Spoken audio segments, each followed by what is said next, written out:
ثلة من الأولين وقليل من الآخرين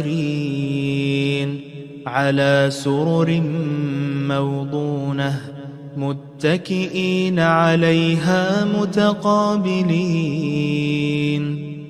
يطوف عليهم ولدان مخلدون بأكواب وأباريق وكأس من معين لا يصدعون عنها ولا ينزفون وفاكهة مما يتخيرون ولحم طير مما يشتهون وحور عين كأمثال اللؤلؤ المكنون جزاء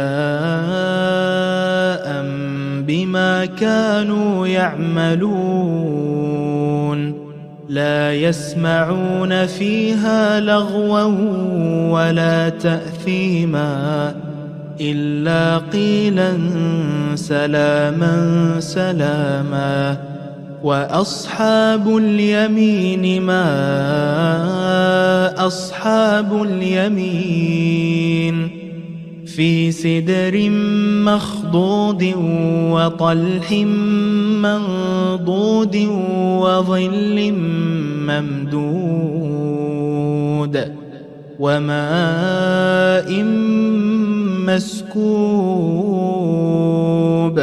وفاكهة كثيرة لا مقطوعة ولا ممنوعة وفرش مرفوعة إنا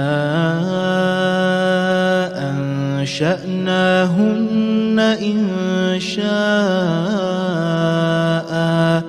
فجعلناهن أبكارا عربا أترابا لأصحاب اليمين ثلة من الأولين وثلة من الآخرين وأصحاب الشمال ما أصحاب الشمال في سموم وحميم وظل من يحموم لا بارد ولا كريم إنهم كانوا قبل ذلك مترفين وكانوا يصرون على الحنث العظيم وكانوا يقولون أئذا متنا وكنا ترابا وعظاما أئذا متنا وكنا ترابا وعظاما أئنا لمبعوثون أو آباؤنا الأولون قل إن الأولين والآخرين لمجموعون إلى ميقات يوم معلوم ثم إنكم أيها الضالون المكذبون لآكلون من شجر من زقوم فمالئون منها البطون فشاربون عليه من الحميم فشاربون شرب الهيم هذا نزلهم يوم الدين نحن خلقناكم فلولا تصدقون أفرأيتم ما تمنون أأنتم تخلقونه أم نحن الخالقون نحن قدرنا بينكم الموت وما نحن بمسبوقين على أن نبدل أمثالكم وننشئكم فيما لا تعلمون ولقد علمتم النشأة الأولى فلولا تذكرون أفرأيتم ما تحرثون أأنتم تزرعونه أم نحن الزارعون لو نشاء لجعلناه حطاما فظلتم تفكهون إنا لمغرمون بل نحن محرومون أفرأيتم الماء الذي تشربون أأنتم أنزلتموه من المزن أم نحن المنزلون لو نشاء جعلناه أجاجا فلولا تشكرون أفرأيتم النار التي تورون أأنتم أنشأتم شجرتها أم نحن المنشئون نحن جعلناها تذكرة ومتاعا للمقوين فسبح باسم ربك العظيم فلا أقسم بمواقع النجوم وإنه لقسم لو تعلمون عظيم إنه لقرآن كريم في كتاب مكنون لا يمسه إلا المطهرون تنزيل من رب العالمين أفبهذا الحديث أنتم مدهنون وتجعلون رزقكم أنكم تكذبون فلولا إذا بلغت الحلقوم وأنتم حينئذ تنظرون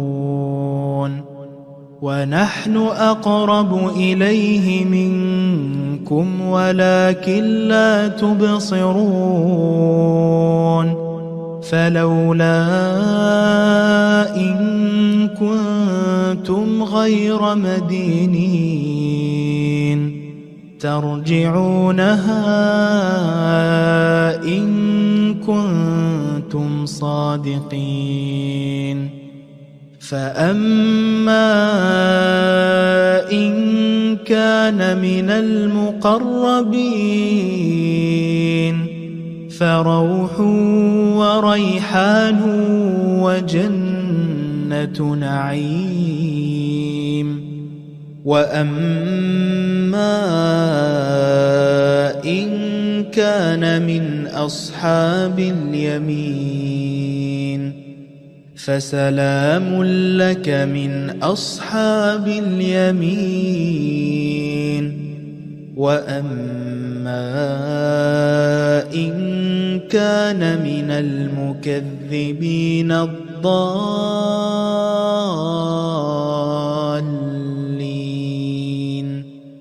فنزل من حميم وتصلية جحيم إن هذا لهو حق اليقين فسبح باسم ربك العظيم.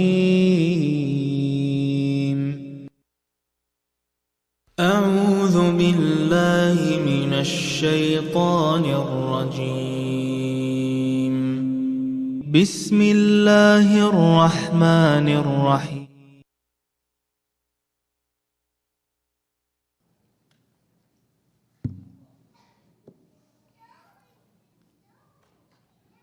أعوذ بالله من الشيطان الرجيم. بسم الله الرحمن الرحيم. السلام عليكم ورحمة الله وبركاته. First off, I want to welcome you all to another lecture series in the series, the Ramadan weekly lecture series, Divine Promises by Shaykh Usama Abdulghani. Inshallah, we'll start off the program with a few verses of the Holy Quran. I would like to please help me welcome Brother Ali Hamdani to come and recite the verses of Holy Quran with salawat ala Muhammad wa ali Muhammad.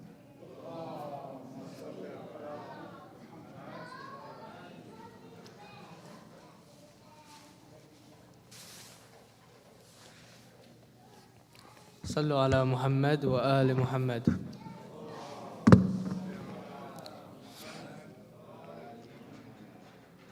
أعوذ بالله من الشيطان الرجيم. بسم الله الرحمن الرحيم.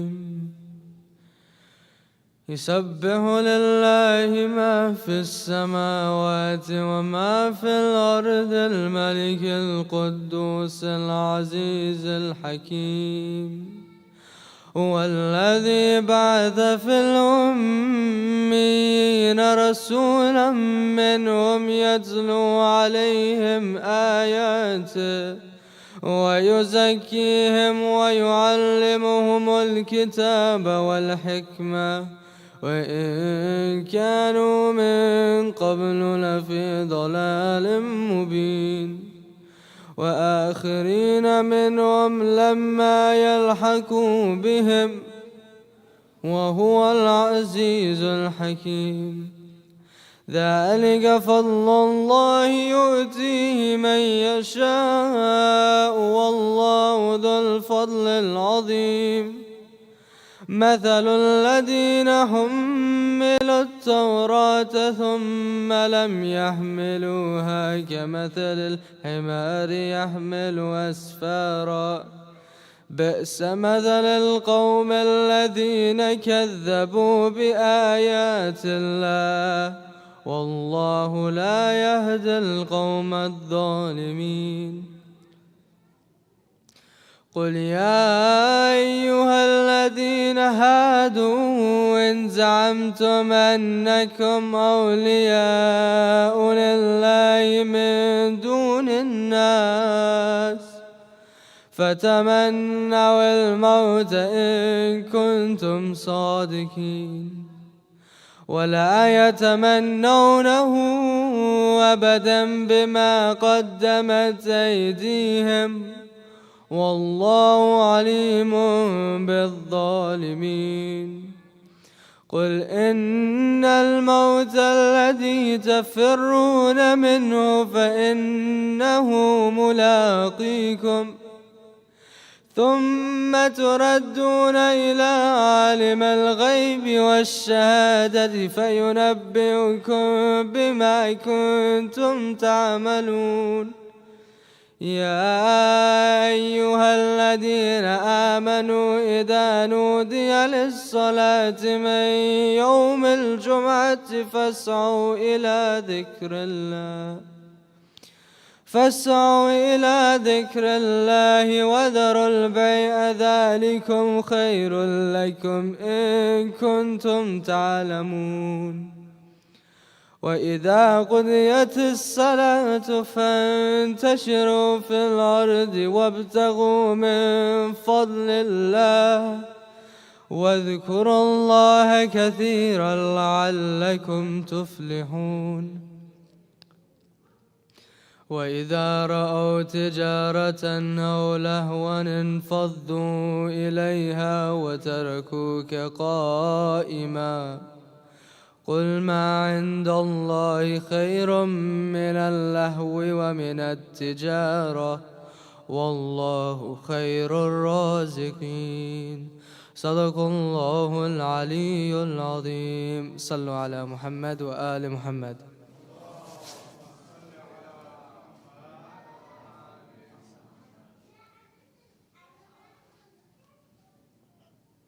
Wonderful recitation by Brother Ali Hamdani there. May Allah bless him and his parents. First off, inshallah, I'd like to congratulate all of you on the wilada of Imam Al-Mujataba alayhi salatu wassalam, and extend my congratulations to the Imam of our time, to the leader and the entire Ummah on this blessed occasion. The program tonight is going to be, inshallah, a lecture. First off, we'll actually have a clip right after I finish our announcements here. We'll play a short clip, then we'll have the lecture by Shaykh Usama. After that, we'll have salat, and we all are, of course, invited to join us with breaking bread together with iftar. Our next program, inshallah, will be the Layali al-Qadr, which will be starting off this coming Sunday. So our first night of Qadr program is going to be April 9th, Sunday, and that'll be here, inshallah, at 10 p.m. The doors will open at 9:45, so you're all welcome to join us, inshallah. The two other nights, of course, will be on Tuesday and Thursday, inshallah, next week. And the details for those programs are going to be announced on all of our social media channels, on WhatsApp as well, so you're more than welcome to tune in and follow along to get detailed program information. Inshallah, we'll go to the clip, and inshallah, after that, we'll have the Shaykh start off the lecture. Salawat ala Muhammad wa ali Muhammad.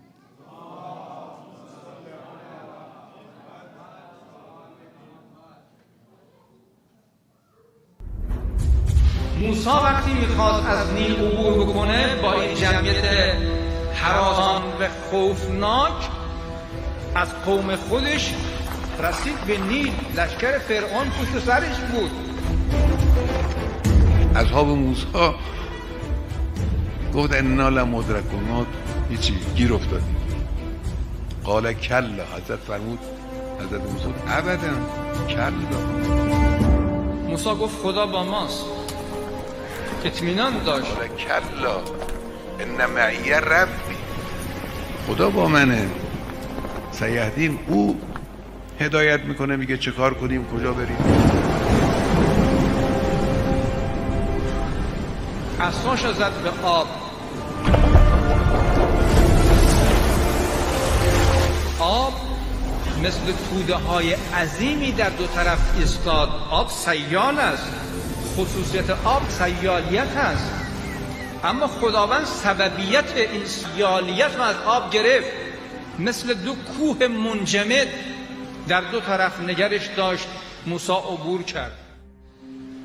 اطمینان داشت، اعتماد داشت، مثل اعتمادی که امام رضوان الله تعالی علیه به مقام معظم رهبری امروز در ابعاد گوناگون به خدا رد. و این اعتماد اساس نصرت ماست.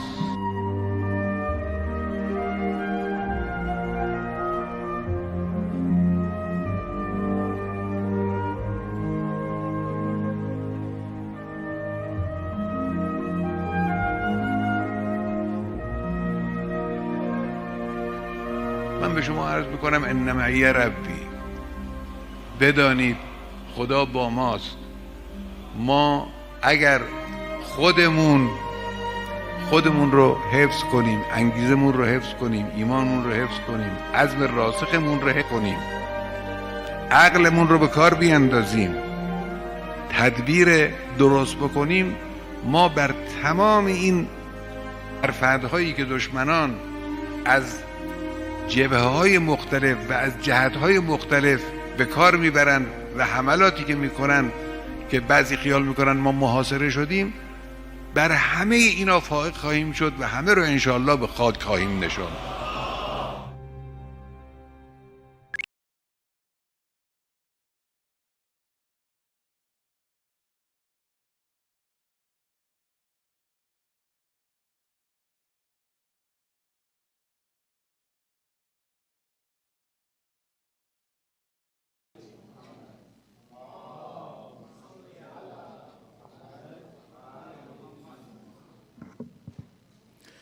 أعوذ بالله من الشيطان الرجيم بسم الله الرحمن الرحيم الحمد لله رب العالمين والصلاة والسلام على سيدنا ومولانا أبي القاسم المصطفى محمد صل على محمد وآل محمد وعلى أهل بيت الطيبين الطاهرين المعصومين لا سيما بقية الله في الأراضين روحي وأرواح العالمين له الفداء رب اشرح لي صدري ويسر لي أمري واحلل عقدة من لساني يفقهوا قولي. Dear brothers and sisters in Islam, Assalamu alaikum wa rahmatullah. Allow me to first start off by giving my congratulations first to the Imam of the time on the birth of Imam Hasan Al-Mujataba, and then to our entire ummah, the entire Hadi family, all of the mu'mineen here, abroad, and especially you brothers and sisters who are here. Now, I also want to remind everybody that the iftar, inshallah, will be in the honor of Imam Al-Hasan, so hopefully everybody will stay with us and we'll break bread together, inshallah. In addition to that, though, I'd like to continue our discussion. So brothers and sisters, if you remember, our discussion is actually about Allah's promises for the mu'mineen. What does God give us? What has He promised us if we do our responsibility? But before I get to that topic, because inshallah tonight will be the last of the lectures on Allah's promises. Then after that, as Brother Muhsin mentioned, we're going to go to the Layali of Qadr, and then inshallah the day of Quds. And the next section that we'll be able to cover as a community will actually be on the all-important concept of Tawheed as taught by Islam. So for those of you who want to read ahead in the book, then we'll be covering Tawheed. Obviously, it's much better when we're looking at the book, looking at the ayat, pondering over the Quran, and then collectively doing tadabbur on these ayat of the Quran. That'll be in the future. Now, what I'd like to mention tonight, though, before I start on the divine promises, is a little bit about current events. Current events and our responsibility. So, brothers and sisters, I think by now all of you are aware that the Zionist thugs attacked worshipers in Al-Aqsa. And they beat them savagely. I'm sure you've seen the videos of unarmed civilians who are exercising their God-given right to worship and being beaten by these savages. And you saw they were firing bullets, rubber-coated bullets. Yeah, let's see how that feels when a bullet is fired from a machine gun, however much rubber is on that tip. And then beating them with batons, everything that we saw. Alhamdulillah, the faith-based resistance of the believers didn't stop though. Those believers over there pushed back. Alhamdulillah, the resistance there used the God-given right to respond. And more than that, the people themselves, even now for Salatul Jum'ah, imagine if you and I were in Israel and those wild animals were guarding the mosque, and then to still come in and still say Allahu Akbar and still make salah. God-given resistance. God-given right to self-defense, and then also, of course, that faith-based resistance. Now, we all know how weak this regime also is, how vulnerable it is. The leader had predicted that by 2030, right, he said 25 years at that time, that this regime wouldn't be in existence even then. But now you and I are also seeing their struggles internally, and they are saying that they're not going to make it for another 5 years, right? So we know how weak they are, but still they're going over and they're doing these kind of things and bringing their own demise sooner.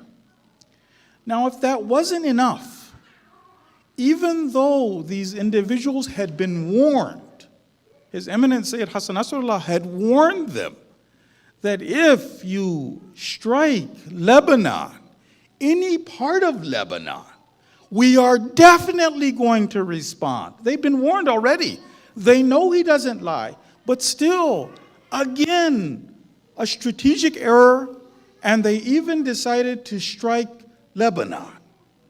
So you know the Zionist entity is about to put their hand in a buzzsaw.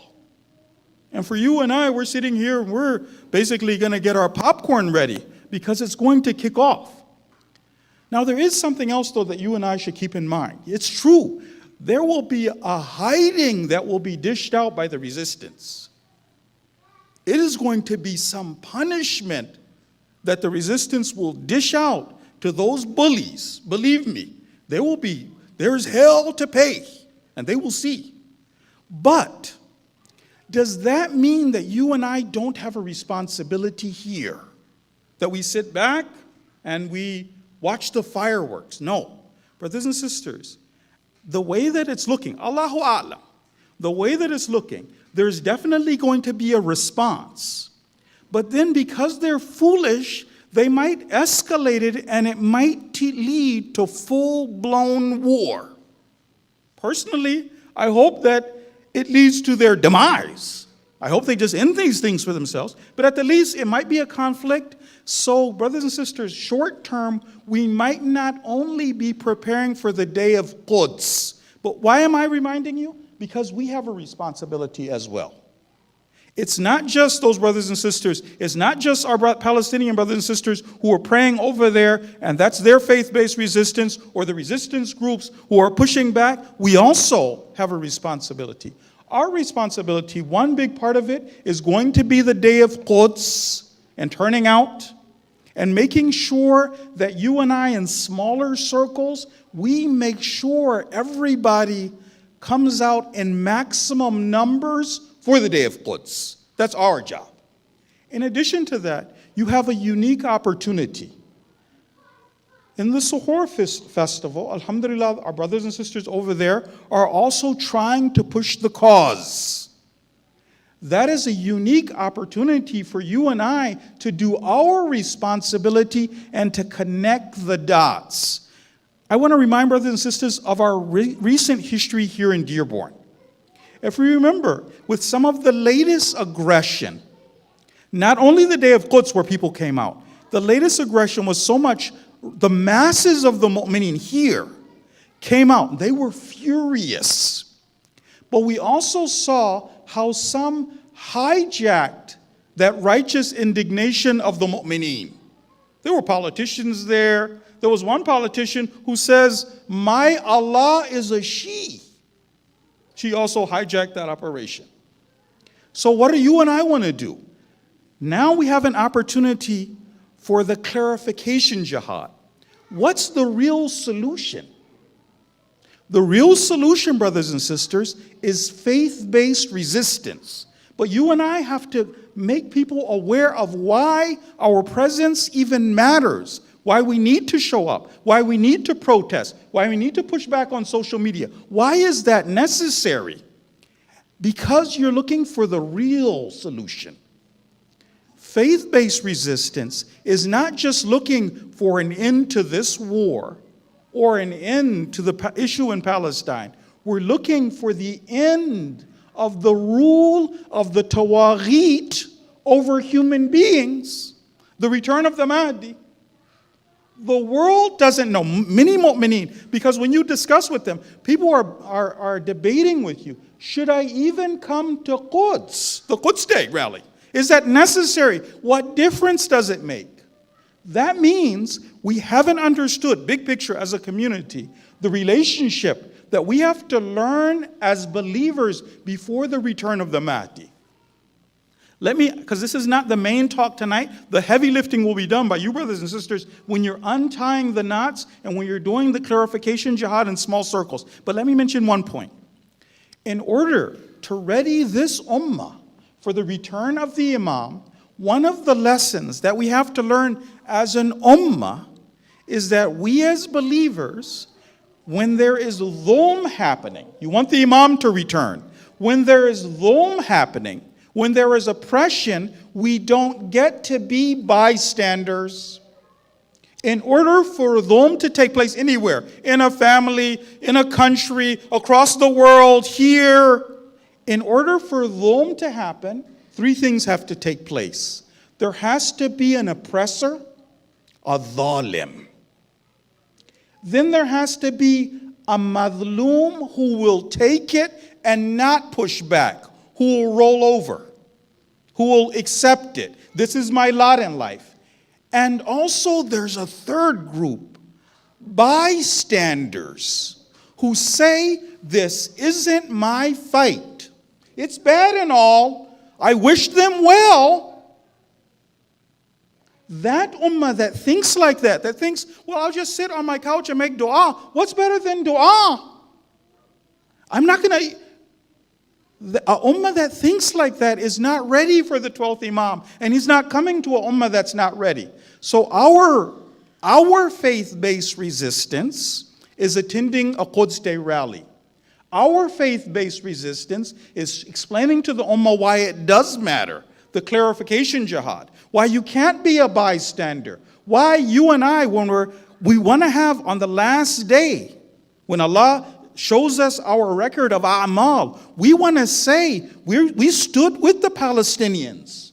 Why? Because we're working for our akhirah. This is deen. This is something Islam teaches. The ummah is far from the teachings of Islam. And that's why some people are not so sensitive on an issue like this. But this is a perfect opportunity. As I said, we're expecting, inshallah, for the big Quds Day rally. But more than that, this is your opportunity to talk about faith-based resistance, the connection between us doing our job here, and of course, the Imam returning. Salawat ala Muhammad wa ali Muhammad.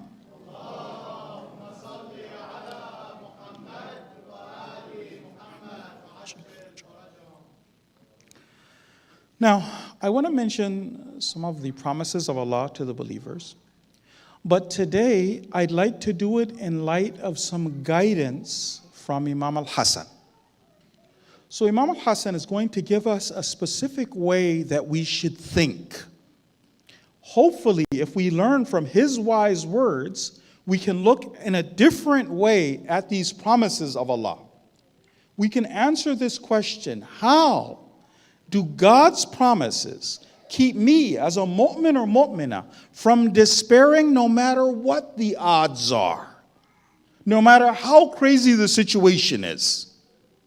Now, I want to give some examples that we may be facing in our personal lives, brothers and sisters, because each and every one of us is being tested. You can listen to these examples that I give, but then you think in your own personal life, why is it that these promises of Allah subhanahu wa ta'ala would keep me from despairing?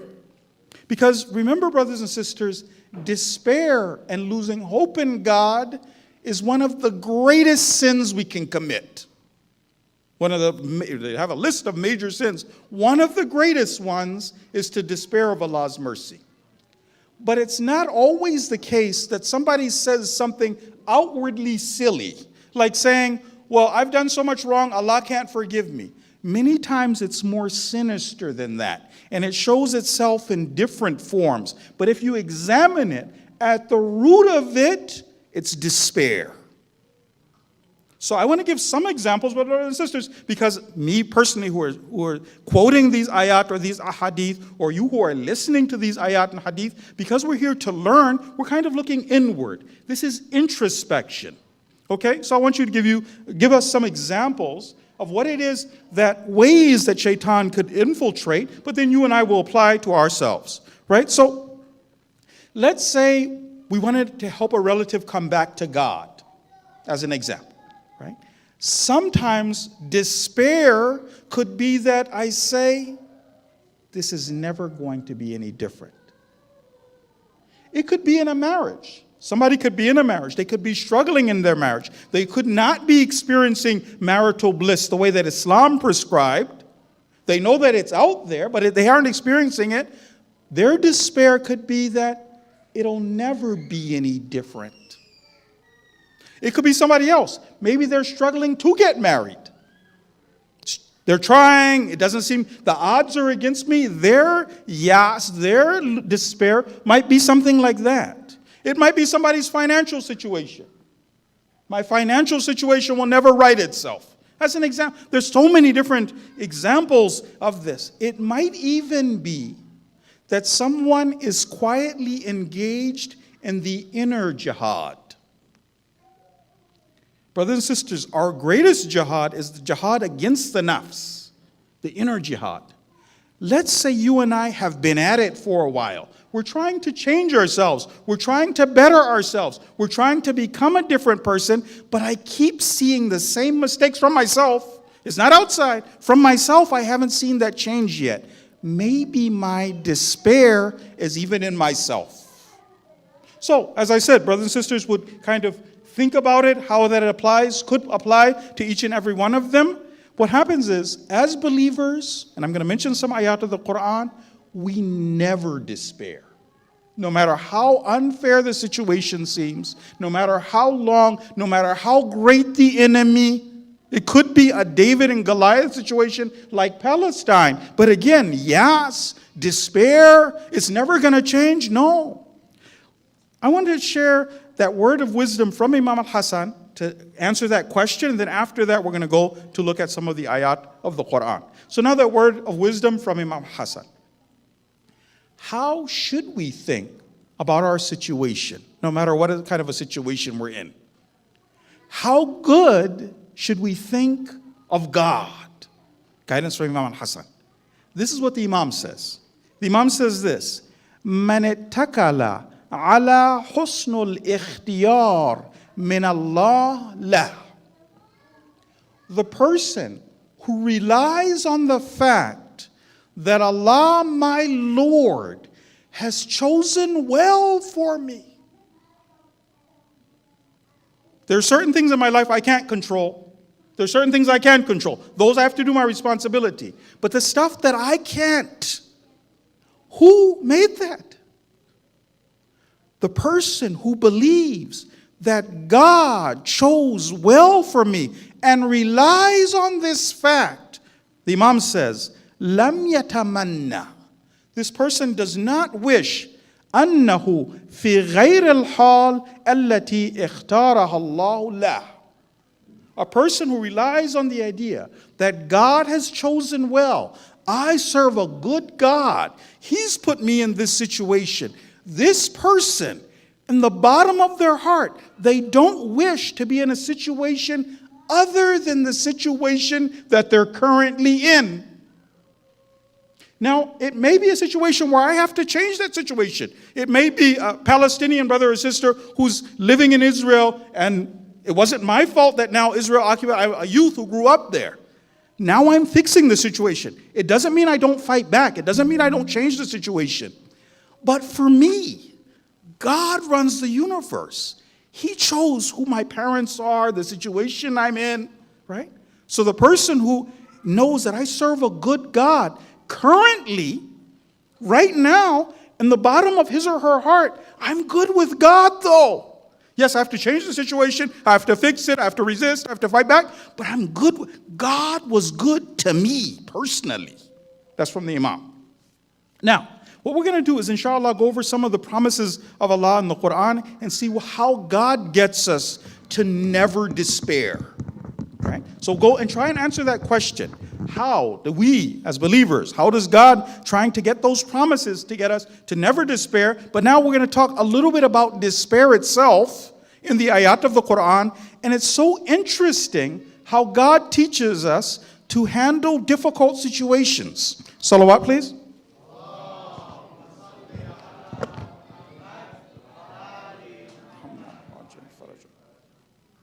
So I want to mention, this is now the first thing, before we get into God's promises. The question is, how do God's promises keep us from despairing? That's the question.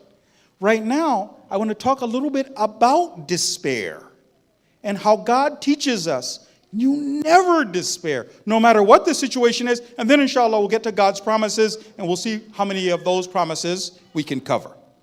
So the first one, brothers and sisters, where I'm going to share this verse of the Quran, but before I share the verse of the Quran, I'd like to give a little bit of context. The context is this: not despairing no matter what the situation is. Nabi Ibrahim, God's going to share these words of wisdom on the tongue of Nabi Ibrahim in a discussion between him and the Malaika. Nabi Ibrahim and his wife Sarah, Sayyidah Sarah, they didn't have any children.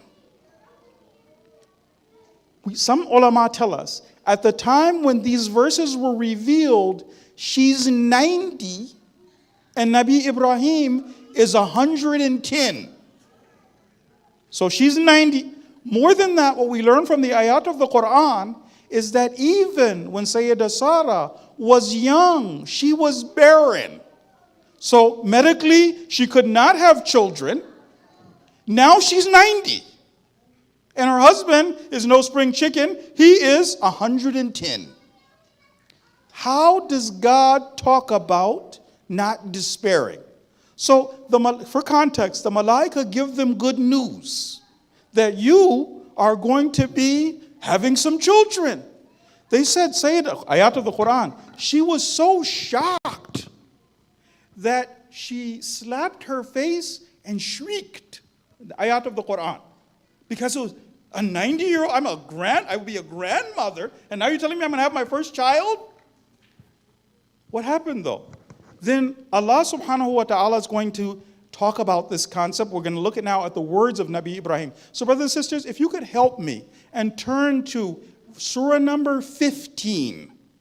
So if we can turn to, let's see if I quoted it properly. The conversation between Nabi Ibrahim and the Malaika. Surah 15 and verse number 56.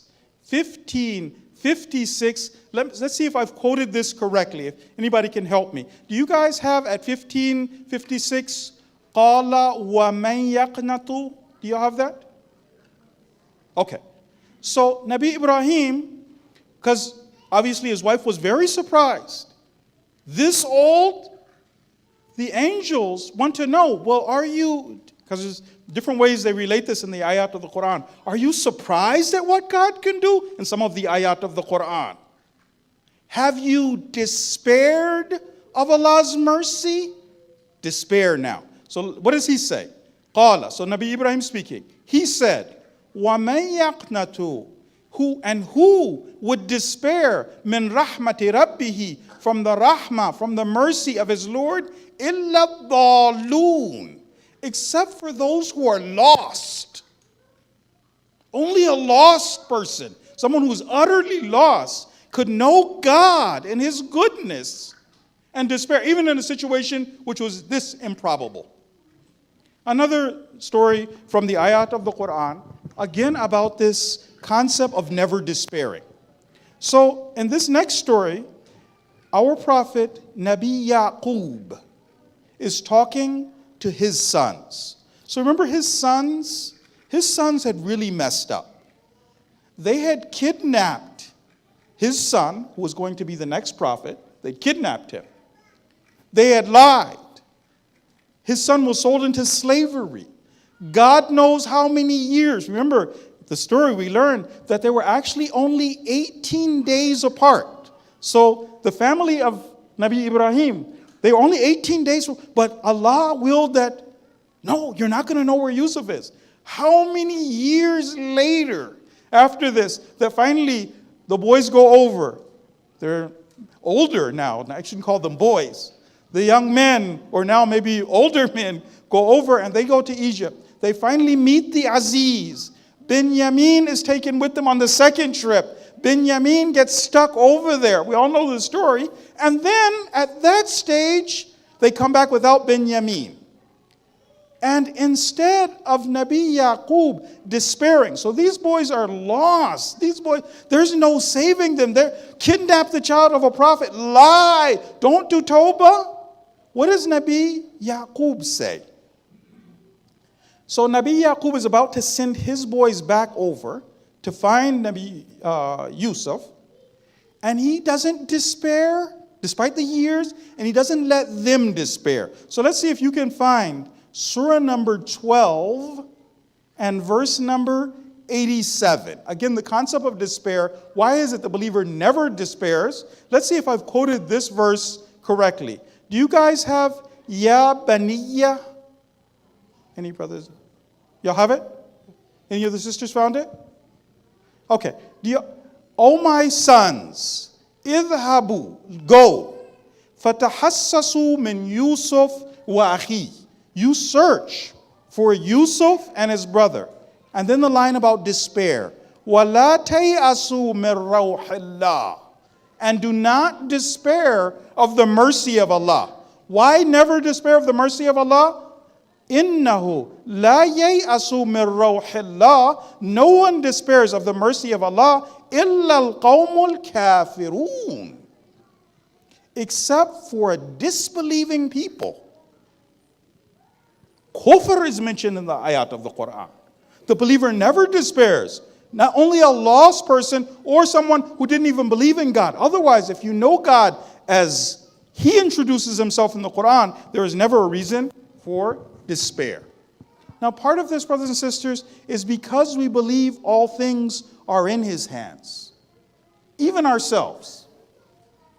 All things are in God's hands. And knowing that everything is in His hands, so we don't rely on ourselves to the extent that we think that it's all on us. We're going to push with everything we have, but we know it's all Him.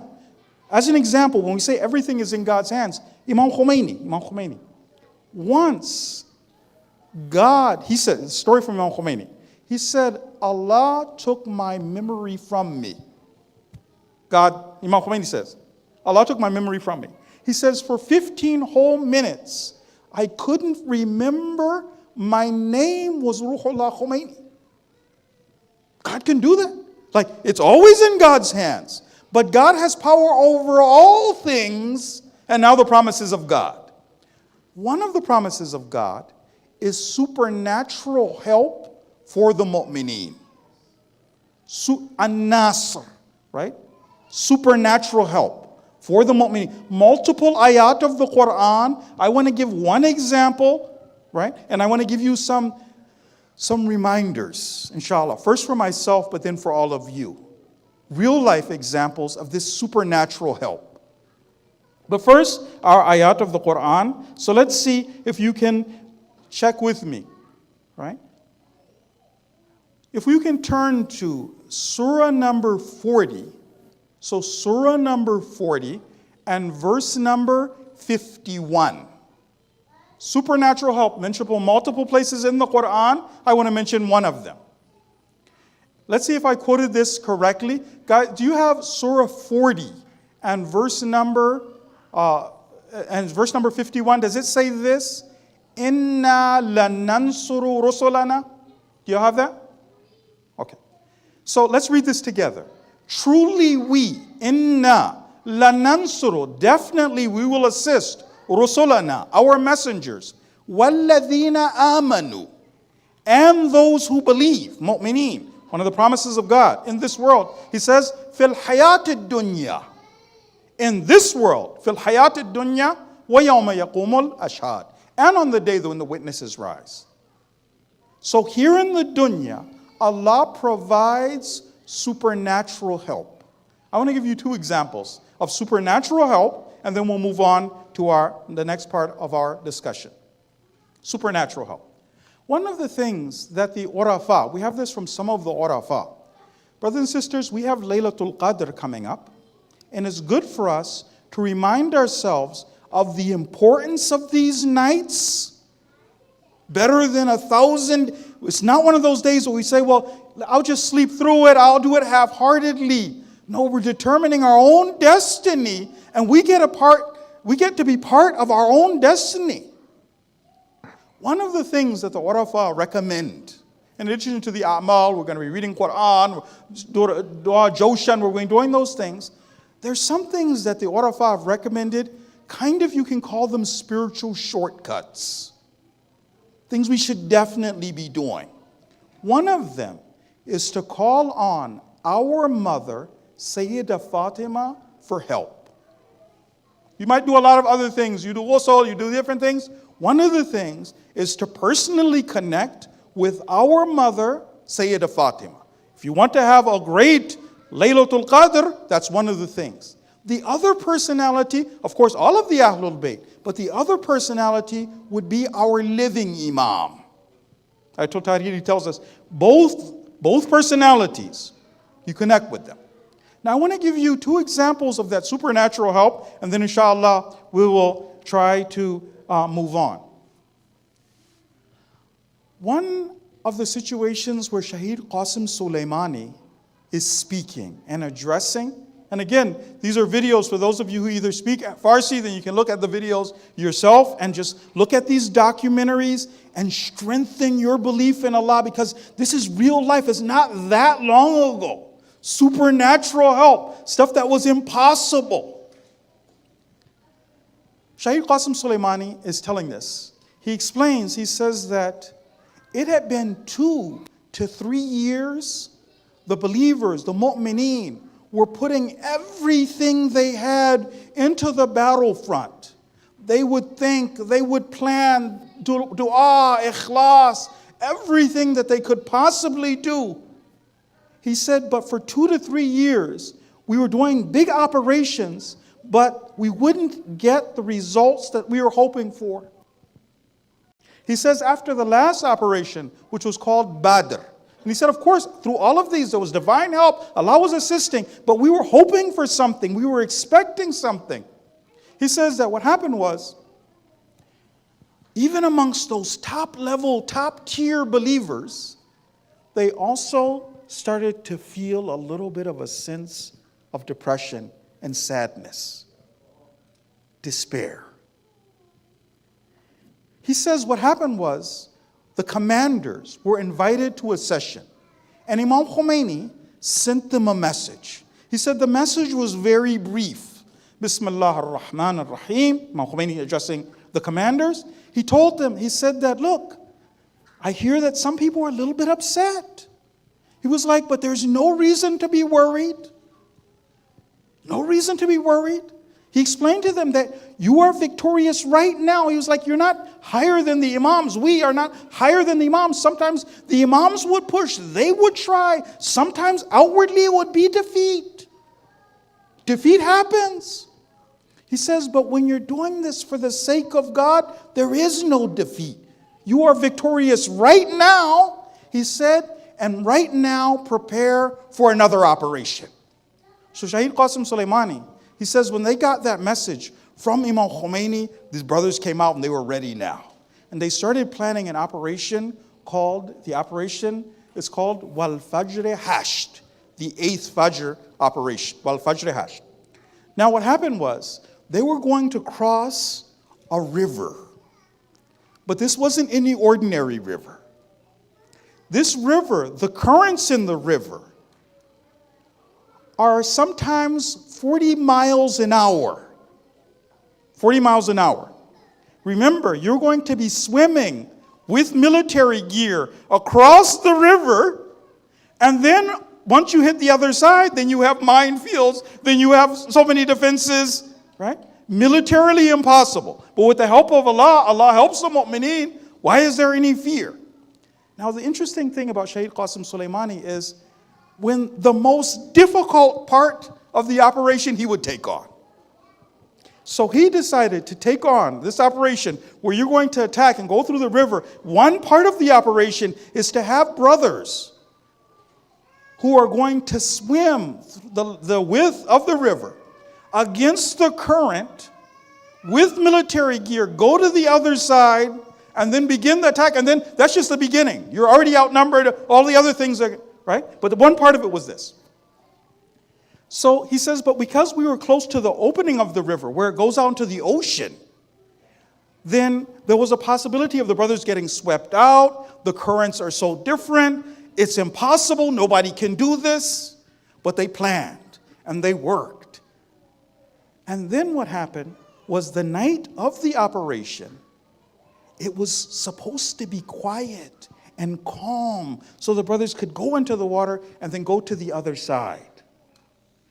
And just before the operation began, it started to rain. Not only rain, wind, waves. So now, if it was normally 45 miles an hour, if it's normally currents pulling in different directions, then now under all of this, the brothers tell what happened next. So Qasim Soleimani came, and remember, the love that each commander would have, these are the best of the mu'mineen. People who are willing to run over minefields for other believers. They're going to do the heavy lifting. They're going to cross. They were Let me describe a little bit of what it's like. They're holding on to a rope and swimming in military gear to go to the other side. And the brothers have described the operation. Sometimes the rope would get light. That meant one of the brothers had been killed. And then you go to the other, right? So he knows that these guys, this is the front lines, the shock troops, the best of the mu'mineen. How he had picked them was that these were the guys who would cry, Salatul Layl, worship. They talk about their commanders. Their commanders are something special. Anyhow, so these believers who are going to do this. And now this is the thing. And now there's no way, you can't call off the operation. So he knew exactly what to do. Shaykh Qasim Sulaimani came in. These videos are still there. They started calling on our mother, Sayyidah Fatima. Believers are about to risk their lives. How much iman do you have to go in? How much iman do you have to send someone into this? He came to the edge of the water and he started addressing the water because the water is also under the control of Allah. Talking to Sayyidah Fatima, split this river like the Nile. Take these guys across. The brothers entered into the river. When the brothers entered into the river, Shaykh Qasim Sulaimani said that their hearts were calm. These believers were going to sudden death. He said on the other side, I was so concerned and worried. Now, under these kind of situations, when the brothers start to go over, he said that I was at the peak of my worry when I saw that one group of divers came back. So I'm like, what happened? Because they had an hour to cross. He said, why are you here? They said, the currents are so strong. The currents brought us all the way back. So now he's freaking out. He said, until I heard someone's voice calling to me. Shaheed Ahmad Amini, if I remember his name right. He said that when I heard his voice, because he started addressing Qasim Sulaimani using his code name. So the code name, he was like, Ahmad, Habib was Qasim Sulaimani's code name. Habib, are you there? He said, when I heard that voice, I was so excited. What had happened? Supernatural help. The water had brought them to the other side 15 minutes faster. They said it was as if we had been surrounded and the water brought us there. And that was how that huge operation, that victory happened, right? So that's one example. But again, remember the principle. Calling on our mother, Sayyidah Fatima. I want to mention another part of the same operation. So again, the waters are so, you need to see what that river is like, see what the training was like to understand the gravity of what happened. When some of the brothers went through, they came through on the other side, and there's now so much mud and muck that the brothers are choking, right? You just come through swimming through this much water. The brothers are choking, but there's a problem. If you come out of the river and you're the shock troops and everything's timed, if you start coughing and choking before the operation's supposed to begin, the whole operation will get messed up. The enemy will find out. The brothers panic. What do we do? They're trying to, you can't stop. If you cough, the enemy knows. Again, the solution. Calling on their mother, Sayyidah Fatima, they said in an area where we hadn't heard the croaking of frogs in over a year, there was suddenly the frogs croaking on both sides of the river. Supernatural help. So, brothers and sisters, the idea is to kind of remind ourselves of the supernatural help of Allah subhanahu wa ta'ala for the believers. Now, second question. What about imperfect mu'mineen? What about flawed mu'mineen? What about those of us who are not like those great shuhada? How do the promises of Allah help us so that we don't despair? And this is one also, brothers and sisters, that I should remind all of us about. All of our shuhada weren't like Shaheed Ibrahim Hadi. Every shaheed wasn't at that spiritual. Many of them, when you look at their stories, they were regular people, then God chose them. So we never despair. But now, one of the things that happens is for regular believers. For regular believers, there is always the possibility of forgiveness. And Allah, seeing despite my mistakes, giving me another chance. I want to give you some examples. So what happens is, brothers and sisters, what we believe about God is this. My past doesn't matter to God.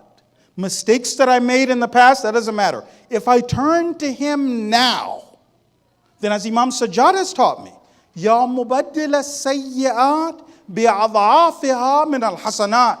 God can change my sins into good deeds. Imam Sajjad says, Tawbah, all is Tawbah, and of course, trying to make up for my mistakes. Brothers and sisters, earlier in the lecture series, I mentioned a very important battle. It was called the Battle of Tabuk. Now, the Battle of Tabuk, brothers and sisters, and you and I remember from the verses of the Quran, it was us versus the Romans. Impossible. You're taking on the superpower of the time. And as I mentioned in some of the previous lectures, there was a general sense of reluctance amongst some of the mu'mineen. Despite God's threats, it was a direct order from God. Actually, the Quran tells us that there were 3 people who stayed behind. And I want to mention their story. The idea of Tawbah. Because the night of Qadr, Tawbah, turning back to God. It doesn't matter my past. These people had disobeyed Allah, His messenger, at this sensitive time. The verse that I'm going to quote to you, the verse before it talks about how merciful God is, and then it continues talking about how God was so merciful even to that one particular group of people who defied Rasulullah. So, this is now, if you can turn to Surah number 9. Surah number 9 and verse number 118. 118. Let's see if I've quoted this part correctly. Do you guys have وَعَلَى الثَّلَاثَةِ الَّذِينَ خُلِّفُوا? Do you guys see that? Okay, so good. Those 3 who were left behind. So God was merciful to the other mu'mineen, but also the 3 who stayed behind. حَتَّى إِذَا ضَاقَتْ عَلَيْهِمُ الْأَرْضُ بِمَا رَحُبَتْ. The earth, they were under so much psychological pressure because of their mistakes and how they failed Rasulullah. You see, what happened was when Rasulullah came back from the Battle of Tabuk, he told the believers, no one can talk to them. Nobody. And everybody stopped in the whole Medina. Nobody wanted anything to do with these individuals. More than that, their families were mu'mineen as well. Their wives, they also stopped talking to them. Finally, those guys, they said, well, we're mu'mineen as well. We even shouldn't be talking to one another. So now at this stage, just them and God, Tawbah, God describes their situation. He says that the earth became narrow for them despite its expanse. وَضَاقَتْ عَلَيْهِمْ أَنفُسُهُمْ. Even their own selves became constricted. وَظَنُّوا أَنْ لَا مَلْجَأَ مِنَ اللَّهِ إِلَّا إِلَيْهِ. They knew there was no refuge from Allah except to turn back to Him. When God saw their willingness, God says, ثُمَّ تَابَ عَلَيْهِمْ.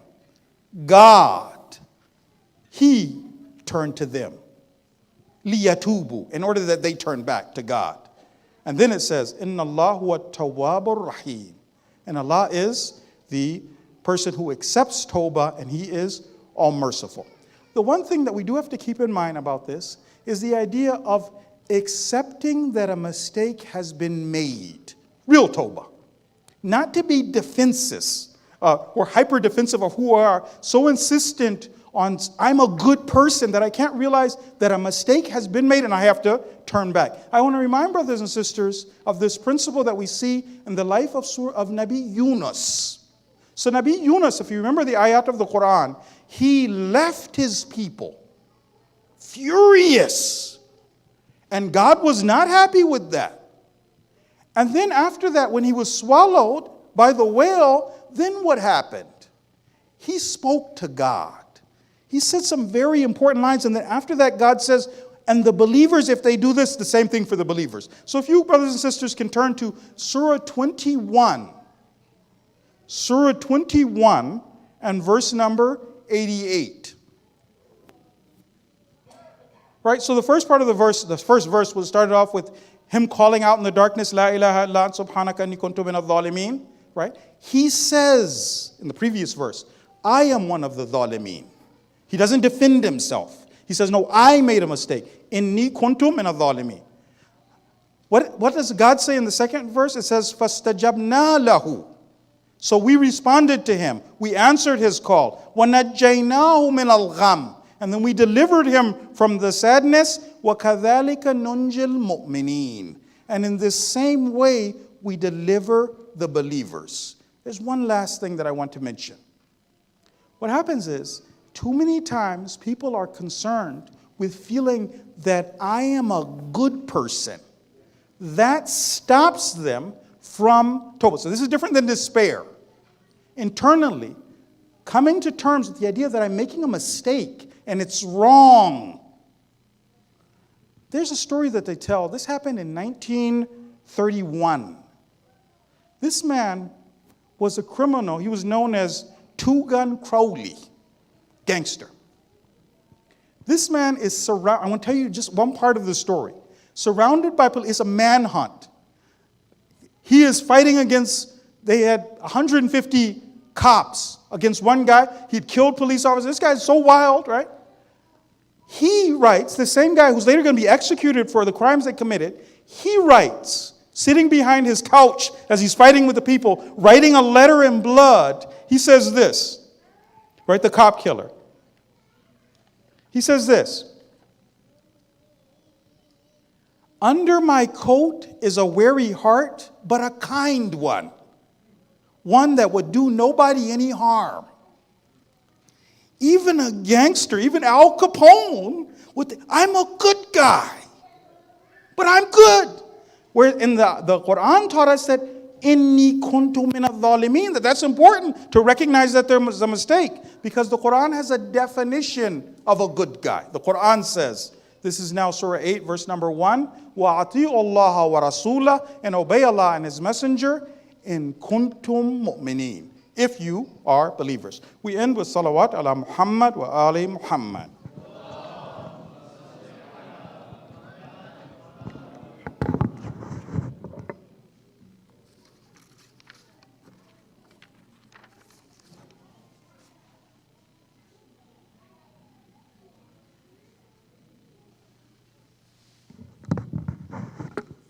So, brothers and sisters, inshallah, we'll prepare for salah. We'll, inshallah, if the brothers can help us move out, set aside 3 rows of the chairs and then one of the dividers that will help us get some room for the sisters in the back. And inshallah,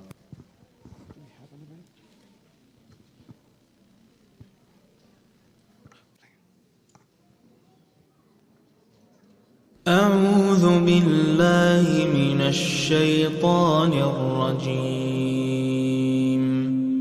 بسم الله الرحمن الرحيم إذا وقعت الواقعة ليس لوقعتها كاذبة خافضة رافعة إذا رجت الأرض رجا وبست الجبال بسا فكانت هباء منبثا وكنتم أزواجا أصحاب الميمنة ما أصحاب الميمنة وأصحاب المشأمة ما أصحاب المشأمة والسابقون السابقون أولئك المقربون في جنات النعيم ثلة من الأولين وقليل من الآخرين على سرر موضونة متكئين عليها متقابلين يطوف عليهم ولدان مخلدون بأكواب وأباريق وكأس من معين لا يصدعون عنها ولا ينزفون وفاكهة مما يتخيرون ولحم طير مما يشتهون وحور عين كأمثال اللؤلؤ المكنون جزاء بما كانوا يعملون